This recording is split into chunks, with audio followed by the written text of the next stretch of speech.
Assalamualaikum warahmatullahi wabarakatuh. Kembali lagi kawan di Legenda Catur Dunia. Satu game lagi kawan dari permainan Magnus Carlsen di Title Tuesday Blitz edisi 18 Juli sesi awal. Saya sempat mencari nama Magnus Carlsen kawan, tidak ada nama Magnus Carlsen di posisi teratas ini, sampai posisi 10 pun tidak ada nama Magnus Carlsen. Akhirnya saya coba scroll ke bawah kawan, ternyata posisi Magnus Carlsen ini cukup nyungsep di posisi ke-39 kawan. Tapi Magnus Carlsen ini tidak bermain penuh, dia tidak bermain pada game terakhir, game ke-11. Dan mendapatkan 7 kali kemenangan, 2 kali kalah, dan 1 kali remis. Kalah dari Dani Dubov di mana gamenya sudah kita ulas kemarin. Dan kalah dari Jose Martinez kawan, atau sering disebut dengan Josh Pem. Kalah pada game ke-10. Kita akan ulas gamenya kawan, bagaimana Magnus Carlsen ini bisa kalah. Langsung ke papan analisis. Carlsen di sini pegang hitam dan Josh Pem pegang putih, mengawali dengan pembukaan pion raja, pion E4. Carlsen membalas dengan pion A6 kawan, St. George defense lagi. Tapi langkah pion A6 ini Magnus Carlsen sedikit telat kawan. Bukan dibilang sedikit, lumayan banyak, sekitar 47 detik baru dia melangkah pion A6 ini. Sehingga sekarang kontrol waktu ibarat Magnus Carlsen ini ngepur 47 detik. Dibalas dengan pion D4, Carlsen melanjutkan dengan pion C6, pion C4 untuk berikan dukungan atau kontrol penuh pada petak D5. Magnus Carlsen tetap menantang pertukaran di petak D5. Baku hantam terjadi dengan pion E pukul pion D5 terlebih dahulu. Ambil balik menggunakan pion C dan tidak berlanjut ambil balik kawan. Melanjutkan kuda C3. Berikan tekanan pada pion D5. Kalau didahului oleh hitam, putih akan mengeluarkan gajahnya langsung kawan. Kuda F6 pilihan Magnus Carlsen, ada kuda F3 dan kuda C6 melanjut Carlsen sebelum mengembangkan gajah terang. Mungkin kalian tertarik mengembangkan gajah terang, mungkin ke F5 atau langsung ke petak G4 ini pin kuda kawan. Baru nanti disusul dengan pion E6 agar gajah tidak terkurung oleh pion seperti ini.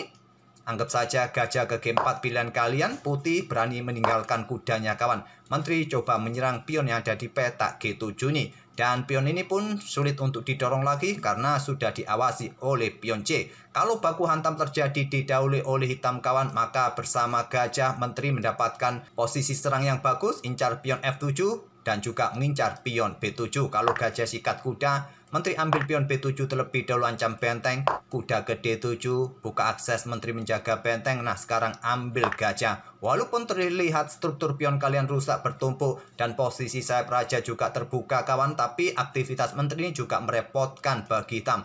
Kalau benteng B8, menteri ambil pion A6 kawan. Posisi kalian masih sedikit lebih baik ketimbang hitam. Oke, kembali lagi ke langkah aslinya kawan. Oleh karena itulah Carlsen tidak terburu-buru, gajah terangnya keluar. Kuda C6 terlebih dahulu. Sekarang pion C pukul pion D5. Diambil balik oleh kuda.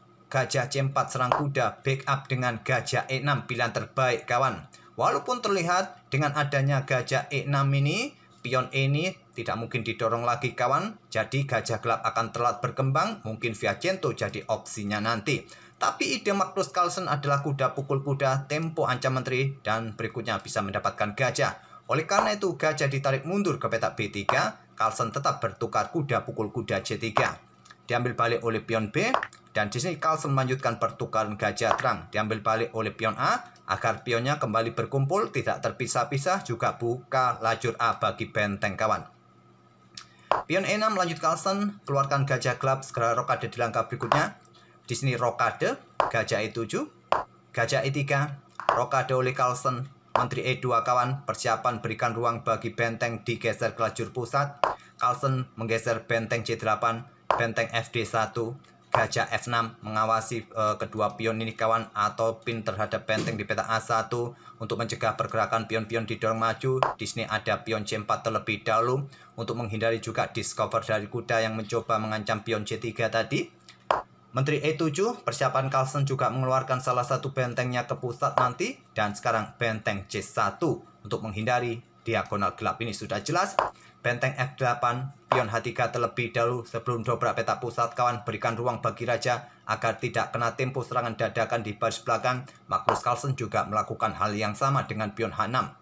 Baru sekarang pion D5 dan pion E pukul pion D5 membuka permainan kawan. Kedua pemain diambil balik oleh pion C. Pion putih terpisah-pisah kawan, sekarang ancam kuda. Kuda mundur ke B8, lanjut Carlsen. Dan Josh Pem menukarkan benteng pukul benteng C8. Pergerakan buahnya agak nge-lag nih kawan beberapa hari ini. Admin juga nggak tahu kenapa kok pergerakannya agak lambat buah caturnya. Diambil balik oleh benteng kawan oleh Carlsen. Kemudian menteri bergeser ke D2. Bersama gajah, apakah ada opsi pengorbanan nanti kawan atau berikan dukungan bagi pionnya didorong maju? Carlsen merespon dengan menteri E4. Disney pion didorong maju ke D6, blokade oleh kuda D7. Dan Jospin menantang pertukaran gajah gelap, diterima oleh Magnus Carlsen, diambil balik oleh kuda, dan Carlsen melangkah menteri D5, coba rebut pion Disney, di pick up oleh menteri F4, jaga pion. Ada opsi yang lain kawan, putih bisa melangkah ke petak E2, merelakan pion, tapi hitam tidak akan berani ambil pion kawan. Langkah terbaik kuda F6 untuk dukungan bagi benteng menyerang menteri di lajur E. Memang tujuan menteri adalah ingin bergerak ke petak E7 kawan. Tadi bergeser ke petak E2, ada benteng E8, menteri C7. Berikan dukungan lebih bagi pionnya nanti maju.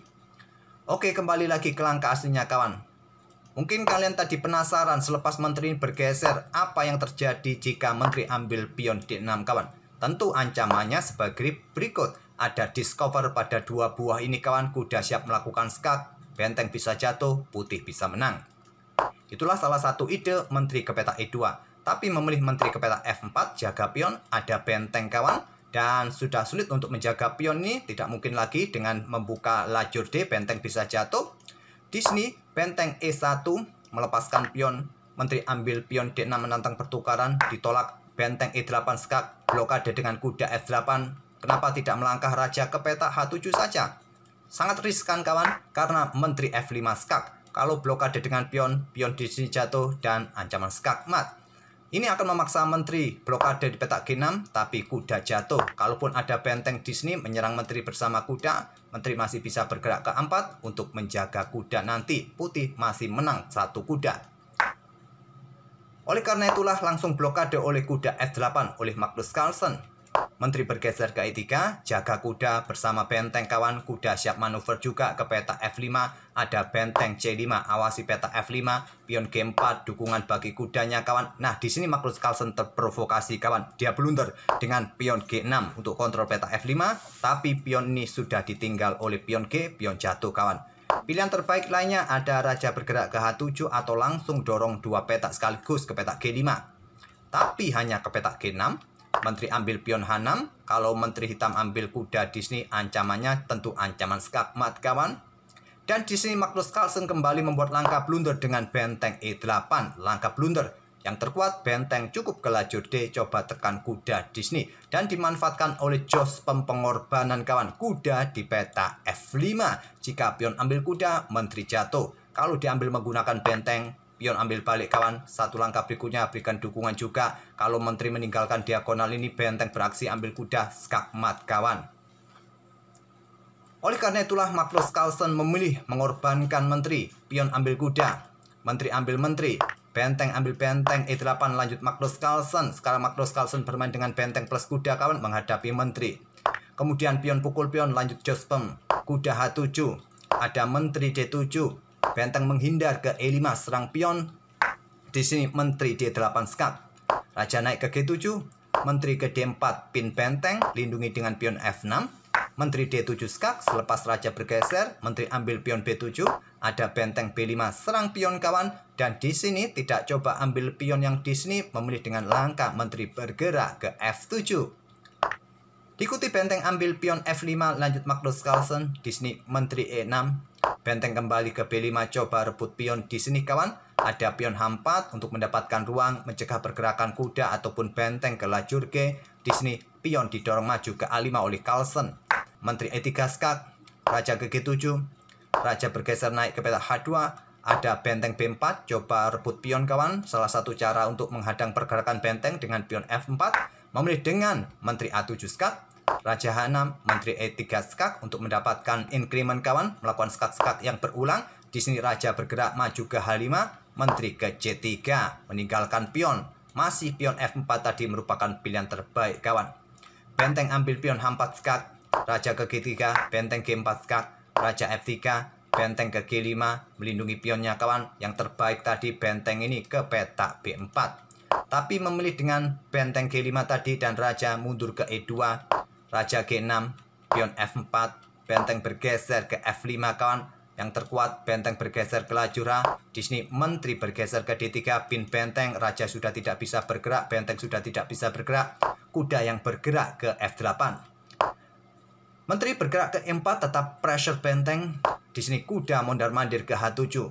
Menteri E8 skak, raja ke G7, menteri D7 skak, raja ke G6, dan raja bergeser ke F2. Di sini benteng H5. Menteri E8 skak, raja bergeser ke H6, raja naik ke G4, menekan benteng kawan. Di sini ada pion F5 skak. Raja mundur ke G3, kuda F6 ancam menteri.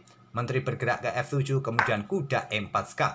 Raja mundur ke G2, benteng H4, tapi selepas menteri bergerak ke E6 skak. Di sini Magnus Carlsen sepertinya sudah kehabisan waktu kawan. Walaupun begitu juga ancamannya, menteri akan ambil pion jika raja bergerak ke sini kawan. Kalau raja mundur ke baris ke-7, ada ancaman skak, benteng jatuh kawan.